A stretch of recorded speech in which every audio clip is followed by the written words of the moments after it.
Mordor, Isengard, and Moria. By the time of The Lord of the Rings, all three of these places are, to some extent, orc strongholds, lands occupied by the most hateful, violent, abominable mockeries of life. But every now and again, these hateful, violent mockeries do unite. They form orc alliances, they travel together, they fight as one, their captains clash, and then inevitably, they turn on each other. And in The Lord of the Rings, we find one of the most, easy to miss, but also fascinating examples of this.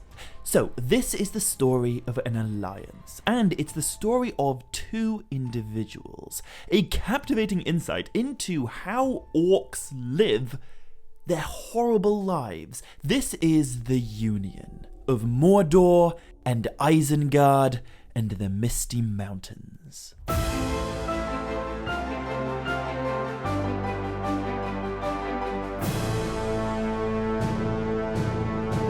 Maya Govan and Melanine, and welcome to another episode of Tolkien Untangled. So, in today's video, I'll be telling the story of the orcs who attack the Fellowship, the orcs who kill Boromir, and who capture Merry and Pippin. And although I'm certain you're already familiar with all of those things, there is a lot more to the story of those orcs than just that, but it's very easy to miss on a first read-through, or even on a second. It took me quite a while to appreciate all the different strands and complexities at play here, but when you see the big picture, it makes for such an interesting story. And it's a story that begins in Moria. So, when the Fellowship of the Ring were passing through Moria, they found their way to Balin's tomb. And there they are attacked. Now, we don't know a huge amount about the orcs that attacked them, except that they are orcs of the Misty Mountains, who dwell in and rule over the former dwarven kingdom, now known as Moria. And we can make a good few guesses about their origins. 200 years before The Lord of the Rings, Moria was ruled by a particularly infamous orc chieftain called Azog. Azog was killed in the Battle of Azanulbizar, just outside of Moria's East Gate, and much of his army was slain too, but we know some survived, and we can presume those survivors eventually returned to Moria, and that their descendants are among some of those who fight the Fellowship in Balin's tomb. But there are other orcs in that battle. Over the millennia, Sauron has sent enormous numbers of orc groups into the Misty Mountains to keep that part of Middle-earth dangerous for his enemies, and they've been spawning and multiplying there since the second half of the Second Age. And I should also mention, there are some orcs of the Misty Mountains, and presumably of Moria too, who've been there for even longer. Some of the orcs of those mountains are descendants of the orcs who fled there after the cataclysm that ended the First Age with the defeat of Morgoth, long before Sauron ever even thought about forging rings of power. So, my point is, the orcs of the Misty Mountains that we meet in The Lord of the Rings are a diverse confederation of different warbands united under some great chieftain who has somehow secured himself as the successor of Azog. Now, I don't want to imply these Moria orcs are totally independent of Sauron, his evil will does affect theirs, but they aren't actively under his command. They are advancing his agenda indirectly, but when it comes down to who's giving them orders, first and foremost, the answer to that is their chieftain. Or at least that was the case until the fight in Balin's tomb, where this great orc chieftain tries to impale Frodo with his spear, and then ends up getting his head cut off by Aragorn. The Fellowship then flee Moria, minus Gandalf, and they escape. But the orcs they encountered there don't just disappear from the story. The survivors demand vengeance. So, a warband of hundreds of Moria orcs leave their home in the Misty Mountains, and they pursue the Fellowship. When Aragorn leads the Fellowship into the Golden Wood, at least half of the Moria orcs follow, daring to enter the Sylvan Realm. But swiftly their presence is noticed by Haldir and his two brothers, and before long a great many orcs are slain by the keen-eyed elvish archers of Lothlorien. But well over 100 of the orcs still live. They can't get to the Fellowship so long as they're safe inside the Golden Wood, but they can wait, and they can strike again once the Fellowship leaves. Now, it's important, I think, to point out these orcs don't know anything about the ring. They know their chieftain died trying to kill Frodo, and they know that many of their number were killed by various members of the Fellowship in Balin's tomb, most notably Aragorn and Boromir. But what drives these orcs is vengeance, not orders from the Dark Lord. They want to kill, ideally, every member of the Fellowship, and then they want to return to Moria, to go back to being awful in the dark, their bloodlust satisfied. The War of the Ring, and the Two Towers of Orthanc and Barad-dûr, and the return of the king with the sword reforged, none of that matters to these northerners of the Misty Mountains. Anyway, I'll come back to the warband of Moria orcs in a little bit, but before I do, I want to talk about the second faction in our orc alliance, by far the most militarily powerful, the Isengarders, also referred to as the Uruk-hai. And these Uruk-hai are entirely different from the orcs I've just talked about, despite having probably relatively similar origins. We're not told exactly where Saruman got his first batch of orcs from, but we do know that he'd secretly begun the quote-unquote special breeding of them about 28 years before The Lord of the Rings. And considering that Isengard was built right into the southern end of the Misty Mountains, and that it's half surrounded by those mountains, I think we can be confident that Saruman recruited the first of the Isengarders from among the southernmost orcs of that range. But in those 28 years, Saruman did things to his orcs, secret, mysterious things, in the pits beneath his tower. And I go into more detail on what some of those things might be in this video, but the specifics are ultimately unknown, either by vastly superior training, or maybe by selective breeding, or maybe by some nefarious magic. Saruman improved his orcs. He made them into his fighting Uruk-hai. These Uruks are typically tougher than the orcs of Moria, bigger, and they're also considerably more disciplined. They aren't some warmongering rabble looking to avenge a slain chieftain. The Isengarders are soldiers, warriors of the White Hand, and they are fiercely loyal to Saruman. During the War of the Ring, a company of these Uruk-hai were sent out with orders to hunt the Fellowship in the wild, to kill their warriors, but above all to bring the halflings back to Isengard, alive and unspoiled, as swiftly as possible. And the commander of these Isengarders is a really fascinating orc called Ugluk, my joint favourite orc in all of Tolkien's writings. And Ugluk's gonna be an enormously important player throughout the rest of this video. But before I can get on with talking about the Orc Alliance, there is one more faction that I need to mention, and specifically one more orc to introduce, my other favourite orc.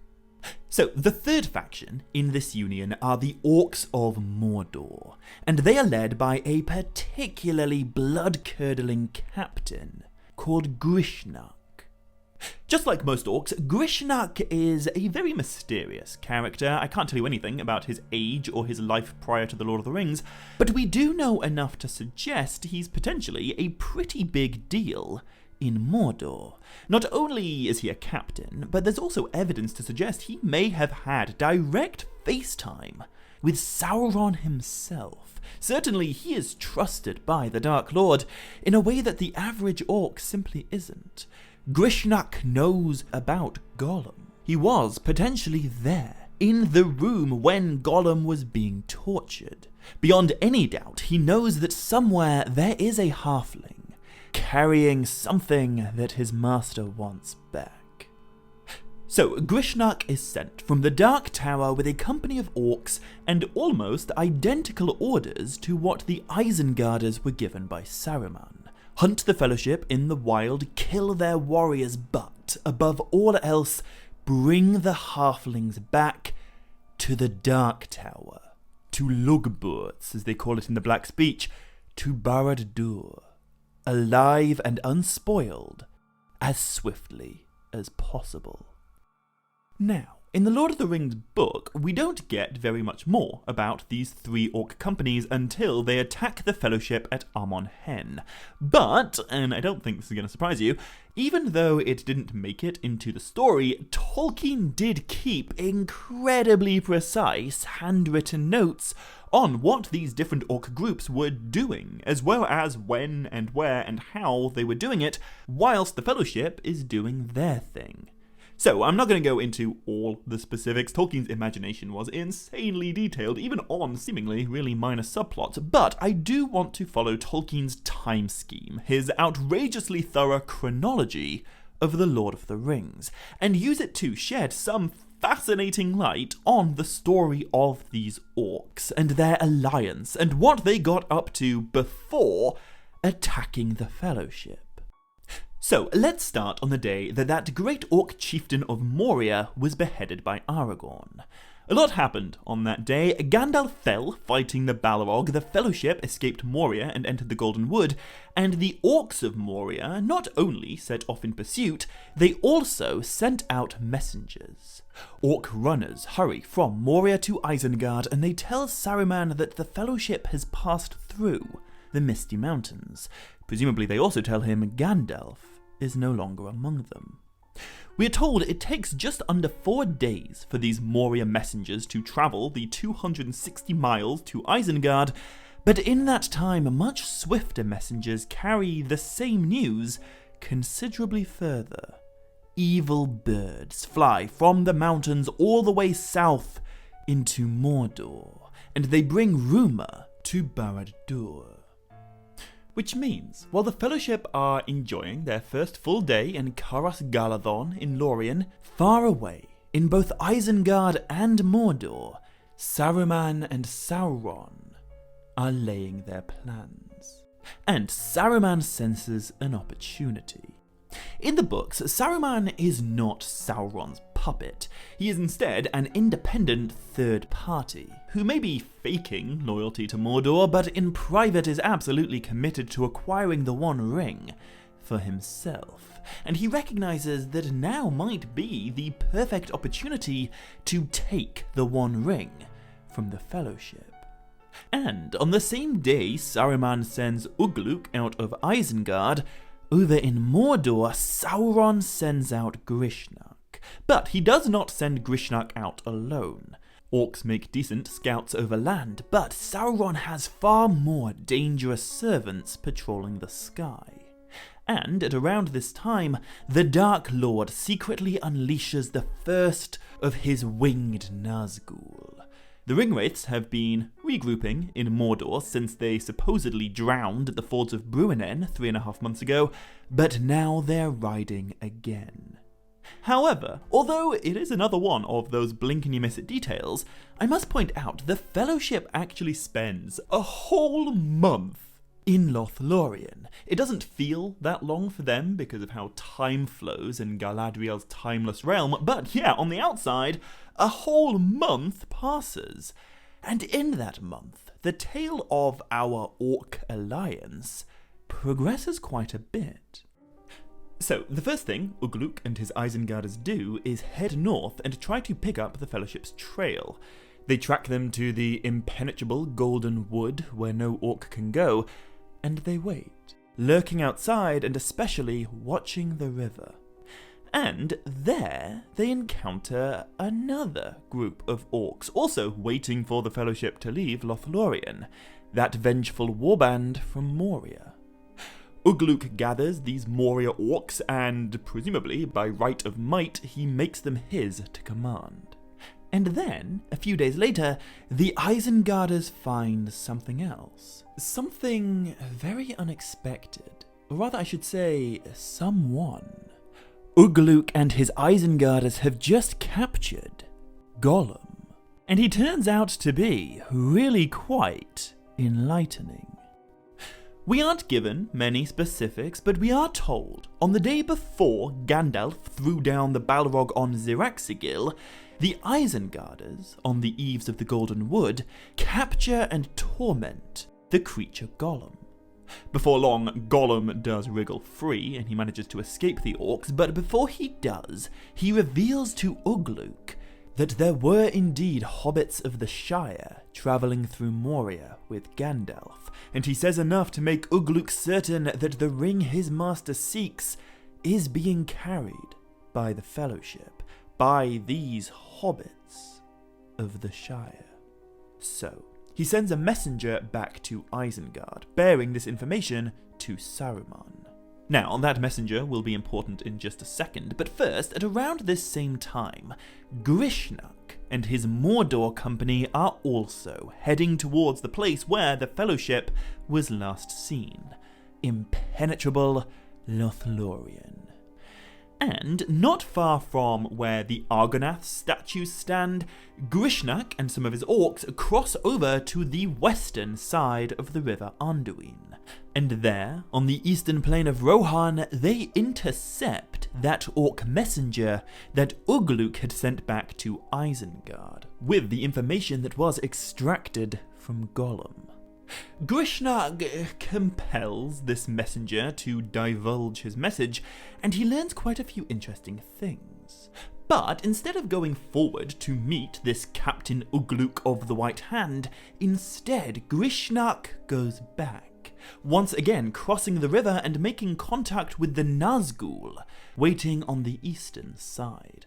Now, when Uruk's messenger finally makes it back to Saruman in Isengard, and it's revealed that Grishnak of Mordor now has this same information, Saruman realizes that if he doesn't act right now, he could lose his advantage to Sauron. So, he sends out a strong force of Uruk-hai to find Uruk and to reinforce his company. They have to be the mightiest orcs in the region because they have to make sure the ring is brought to his tower, and not the Dark Tower in Mordor.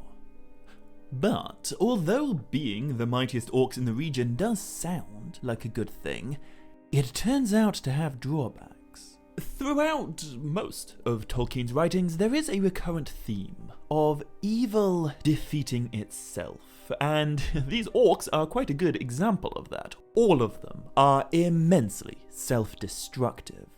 And whilst the Fellowship rest and heal and take their sweet time getting ready in Lothlorien, Uruk and his newly reinforced Uruk-hai just can't help being awful. I guess they got bored of watching the river because after a couple of weeks, Uruk and his warriors head south and they start scouring the lands of northern Rohan. And after about 4 days of that, they start to suffer some consequences. Riders of eastern Rohan start to take notice of Uruk's company, and although the orcs aren't all slaughtered right now by the riders, they are driven much further south than they want to be, and they are forced to seek shelter in the barren hills of the western Emyn Muil, quite some distance from Lothlorien. By the way, these riders of Rohan send messengers back to Edoras, to King Theoden, and a few days later, Theoden's nephew, Prince Eomer, disobeys his king's command and rides east with his Eorod to hunt and eventually to destroy these orcs that ravaged Rohan. Meanwhile, on the eastern side of the river, Grishnak is biding his time. He's joined by more reinforcements from Mordor, and he receives orders from the Nazgul to cooperate with Uruk, for Sauron does not yet suspect Saruman's treachery. However, because the Isengarders and the Northerners from Moria were swept so far south by the riders of Rohan, there are no orc eyes on the Fellowship when they eventually do depart Lothlorien, and they make it 6 days rowing down the Anduin before any of Grishnak's scouts waiting near the rapids of Sarn Gebir catch wind of the Fellowship approaching. The Isengarders and Northerners are useless right now, stuck in the Emyn Muil, and so it's up to Grishnak's company and their Nazgul to intercept the Fellowship. Which is what happens the very next day. So, if I jump back now into the Fellowship's perspective and follow their journey down the Great River Anduin, we will come to the moment when they are suddenly caught in the rapid white waters of Sarn Gebir. And then, in the next moment, they are attacked by orc archers, shooting at their boats from the eastern side of the Anduin. One of these archers lands an arrow right in Frodo's back. If not for his mithril shirt, it would have been game over. And both Aragorn and Merry are almost hit too, being saved only by their elvish cloaks and the enshrouding darkness. However, orc arrows are only half of the attack. As the Fellowship frantically maneuver their boats to the west bank of the Anduin while avoiding the rain of projectiles from the eastern side, a dark shadow suddenly appears in the sky, a great winged creature blacker than the pits in the night. Fierce orc voices rise up to greet the Nazgul flying above them on his fell steed, and a deathly cold terror seizes the Fellowship. But then Legolas does something epic. He looks up at the sky and he cries Elbereth Gilthorniel, and then his bow of Lothlorien sings. His swift arrow soars into the winged creature and it tumbles from the sky with a croaking scream, crashing into the gloom on the eastern bank of the river. The orc voices go quiet and the attackers back off. Now, when I first read this scene, my main takeaway was, wow, Legolas is very awesome. I enjoy him a lot. And I didn't really pay much mind to the fact that those orcs are still out there, or that a Nazgul just fell from the sky and is now stuck without a steed on the far side of the river. But in Tolkien's Chronology, he tells us, later that night, Grishnak daringly crossed the river again, and he pursued the Fellowship westward, believing they were headed for Minas Tirith. And 2 days later, Grishnak finds himself in the western Emyn Muil, where he re-encounters Ugluk, along with his great alliance of Isengarders and Northerners from Moria. Most of the Mordor orcs are back with their downed Nazgul on the east bank, but Grishnak and at least a few others are now in the midst of a mighty enough orc company to carry out their order, capture the hobbits, kill the warriors, and carry their captives to the tower of their master. The only snag, Grishnak's not the one in command of this orc company, Ugluk is.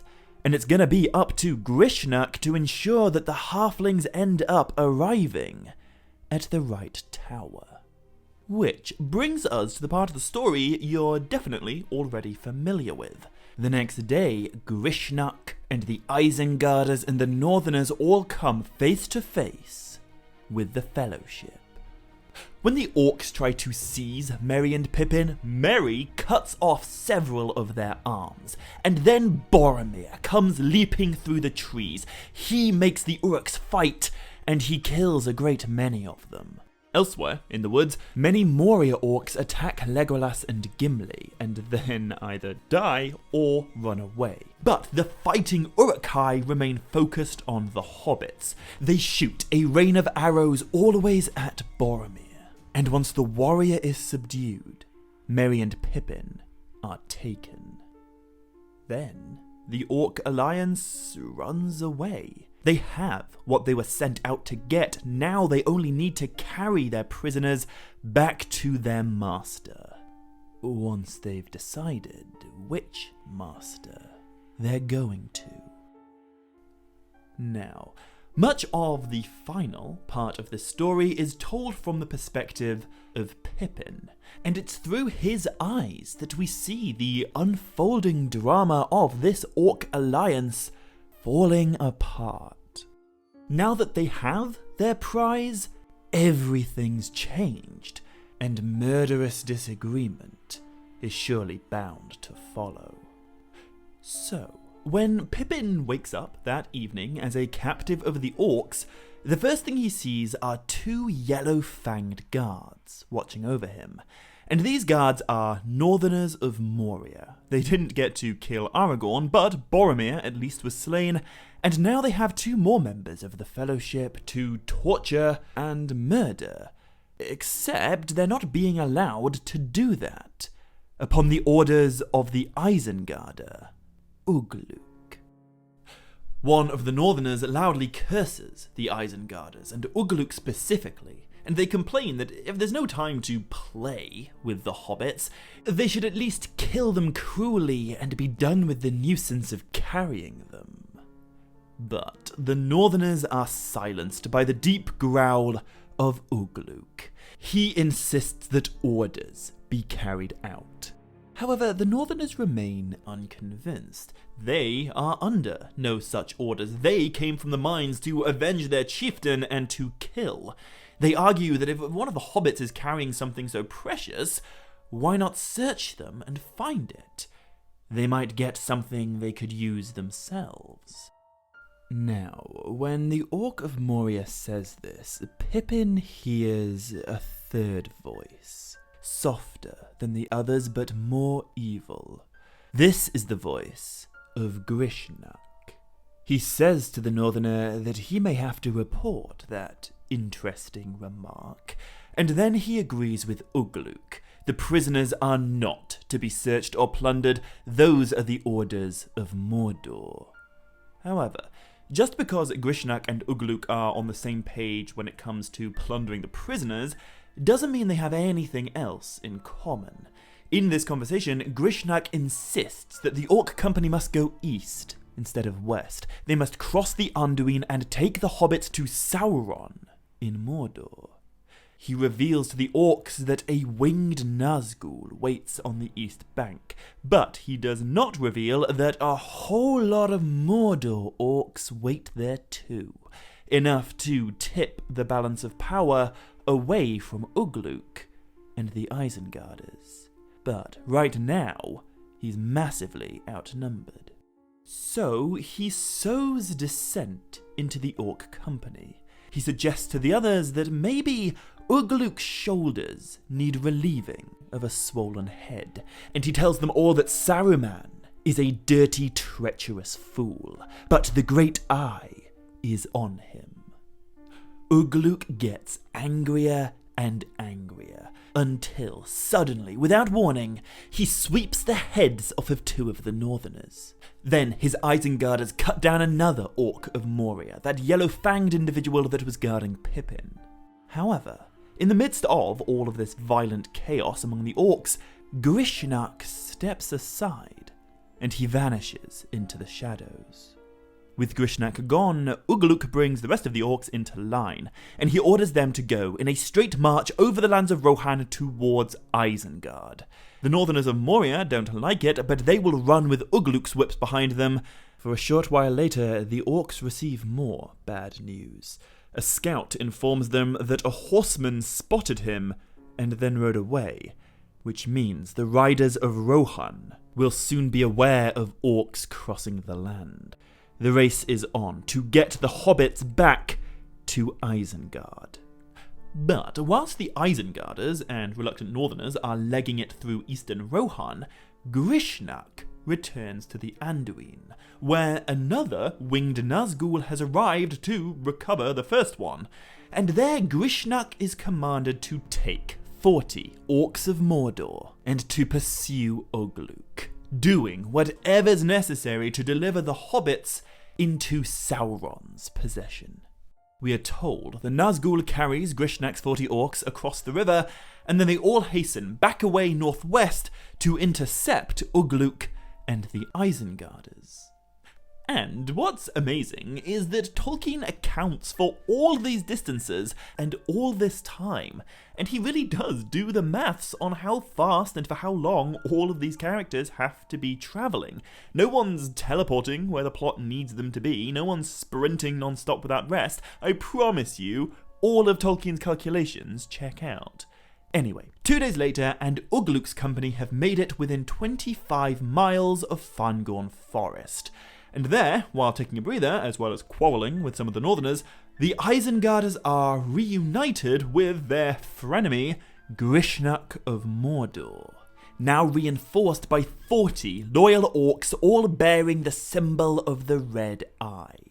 When their companies meet, Grishnach tells Ugluk he's returned to see that orders are carried out, and that the prisoners are safe. But Ugluk does not appreciate having another captain joining his ranks and talking to him about orders. He insults Grishnach and the Orcs of the Dark Tower, and then he insults the Nazgul, who sent Grishnach back.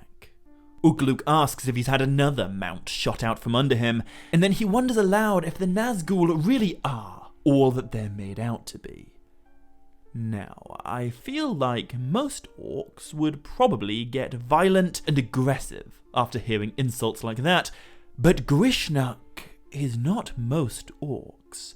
He doesn't fly into a rage, instead he shivers and licks his lips, uttering the word Nazgul as if it has a foul taste that he savours painfully.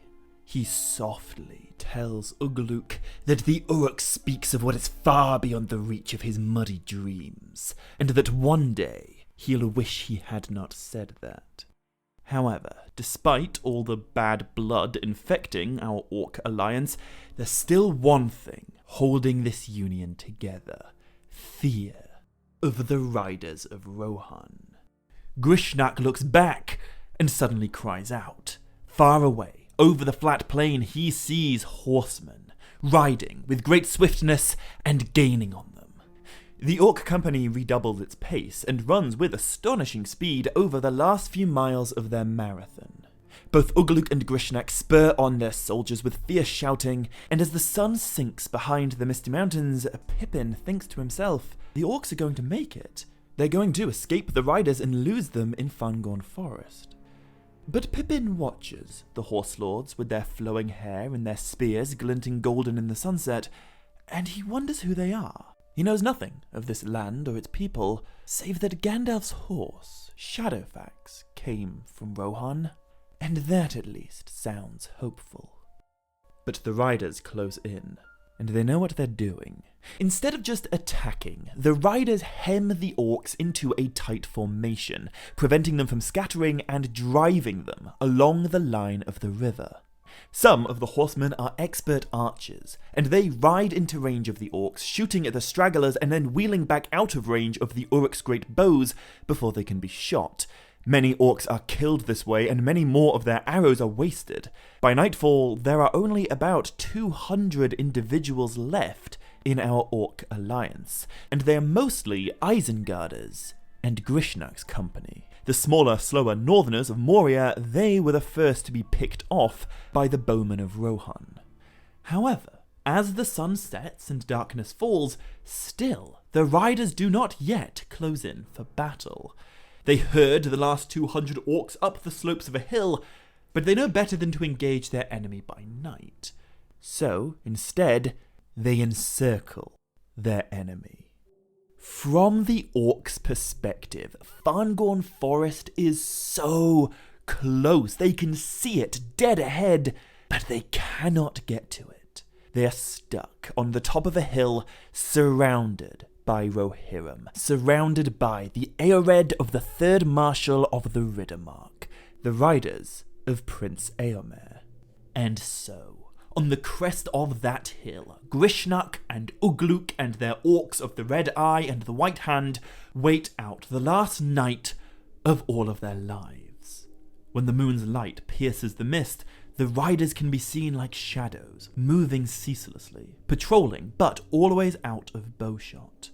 The orcs become dispirited and rebellious. They begin to wonder what old Ugluk is thinking, questioning his command and disobeying his orders. Everyone knows the riders will come at sunrise, and panic is starting to set in. And this panic is very much exacerbated by the Riders of Rohan. Eomer will wait for a red dawn, but he will not allow his enemies a final night's rest. As the moon passes westward and the night grows dark again, riders come close to the hill and dismount. Then, crawling quietly up the east slope, they sneak to the edge of the Orcs' camp and kill several, before slipping back into the darkness. A dying Orc's cry alerts the others to their danger, and terror passes through the group like fire. Ugluk intervenes to prevent a stampede, and many of his toughest Uruks go with him, and for a moment everyone's focus is on that eastern side of the hill. Which means that moment is the perfect moment for Grishnak to make his move. He watches the Isengarders leave their positions, and then he sneaks towards the hobbits, now lying unguarded, and he seizes them. While everyone else is distracted, Grishnak has his way with the prisoners, and through a game of conversational poker, we are given a fascinating insight into the mind of not only Tolkien's most sinister orc, but also the surprisingly clever minds of Merry and Pippin. Through this interaction, we see just how atypical of an orc Grishnak really is.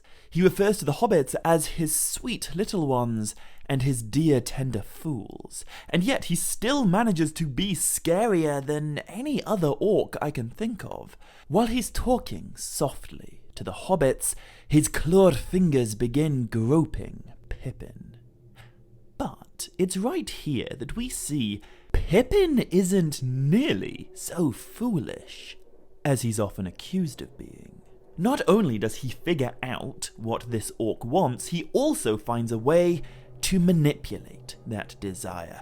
He says to Grishnak, "I don't think you'll find it that way. It isn't easy to find." Grishnak's fingers stop crawling, and instead they clutch Pippin by his shoulder. And Pippin makes a noise in the back of his throat. Gollum! Gollum! Grishnak's fingers twitch, and Merry plays along with Pippin. "Do you want it or not, precious?" he says to the orc, "and what would you give for it?" Now, Grishnak is many things, but he's not an idiot, and he does recognize what the hobbits are trying to do. When Pippin suggests they can save him a great deal of time if he just agrees to untie their legs, Grishnak tells them he's going to untie every string in their bodies when he gets them back to Mordor. To which Merry replies, "But you haven't got your prey home yet, and it doesn't seem to be going your way whatever happens. If we come to Isengard, it won't be the great Grishnak that benefits. If you want anything for yourself, now's the time to do a deal."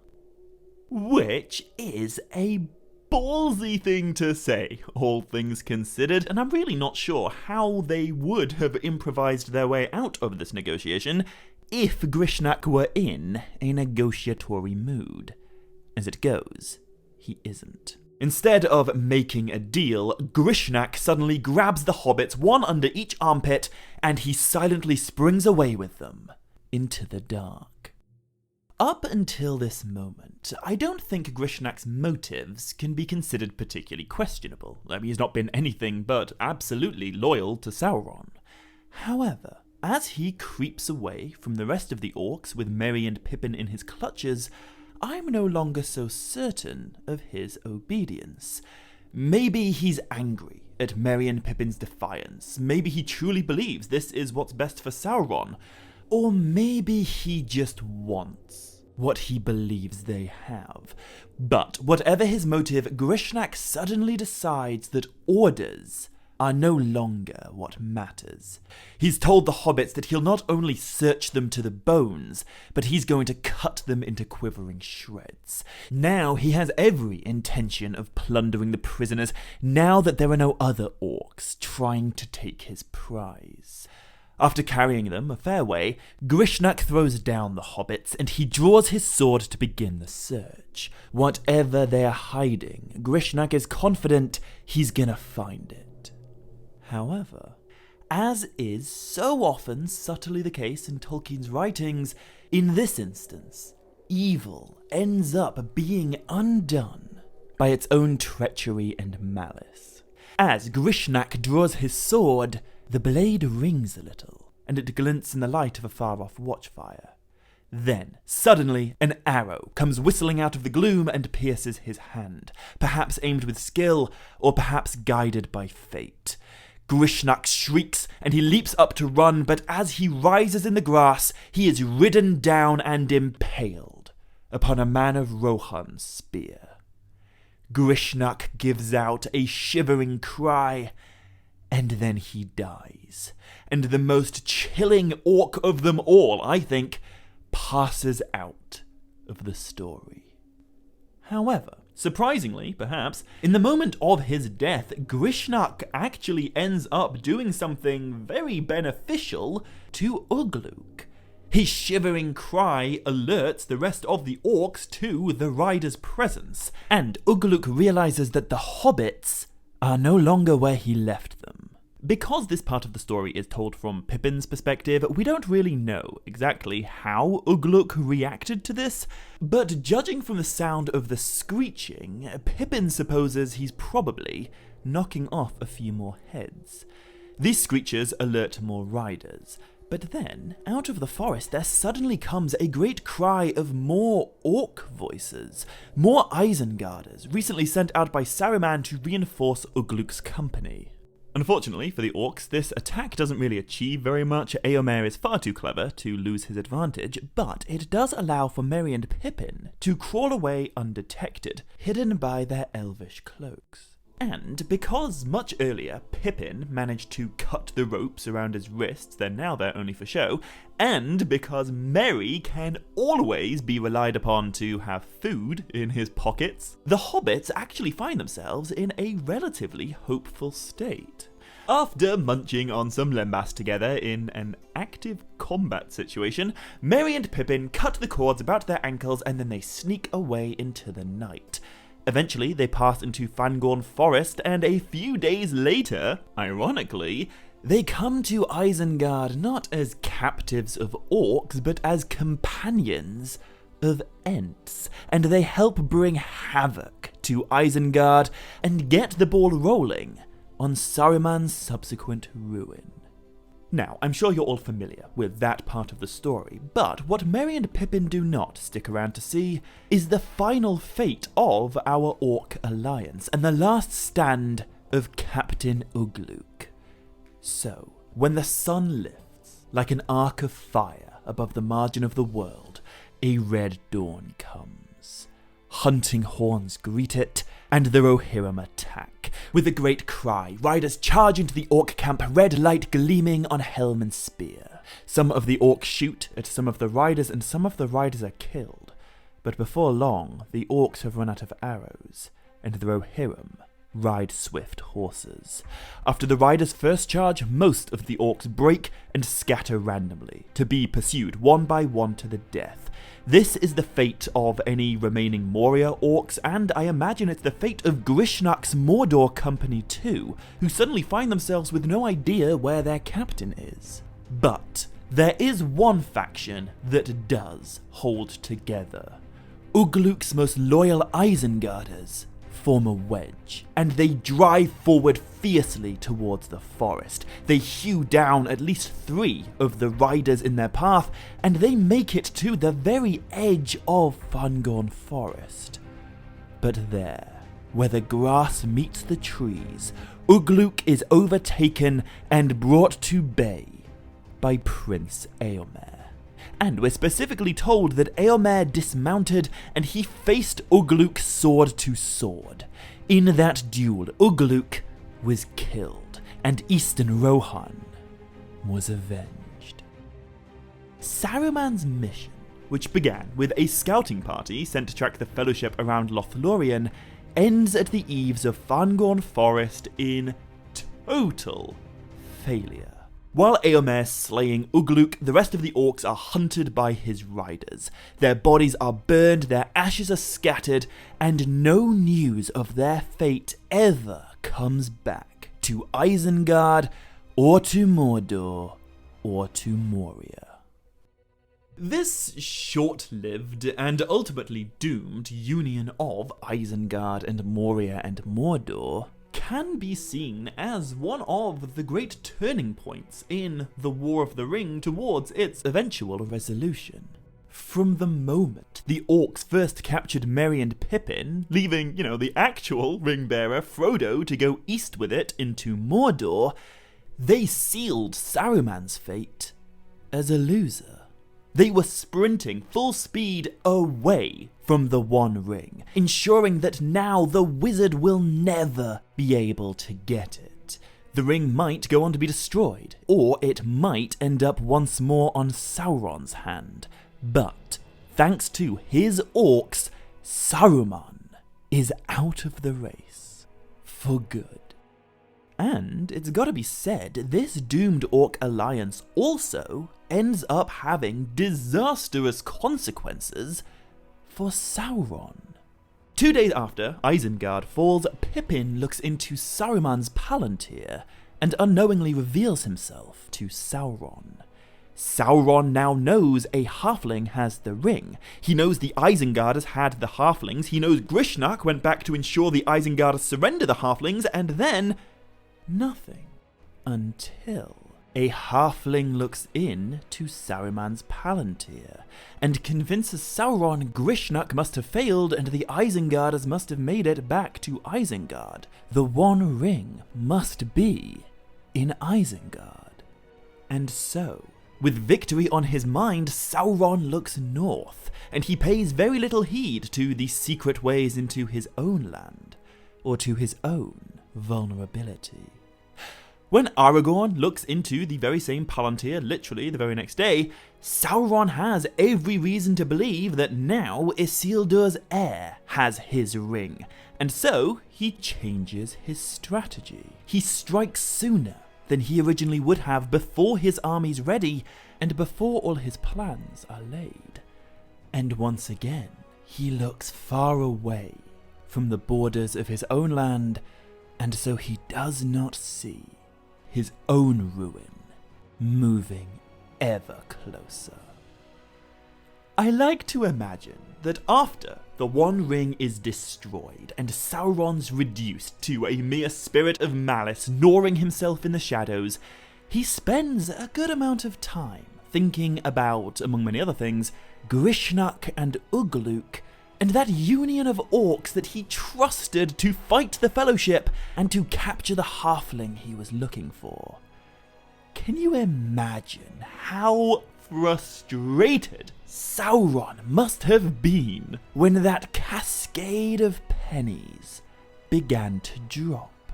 The halfling that the orcs were carrying, the halfling that went to Isengard, the halfling that looked into the palantir, he never even had the ring to begin with.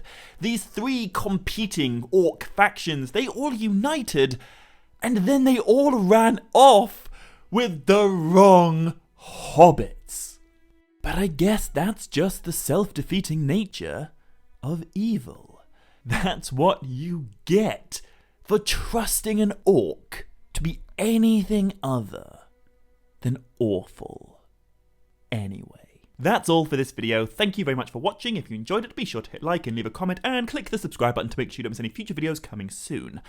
But until next time, as always, my dear friends, much love, stay groovy, and Nevair Melanie.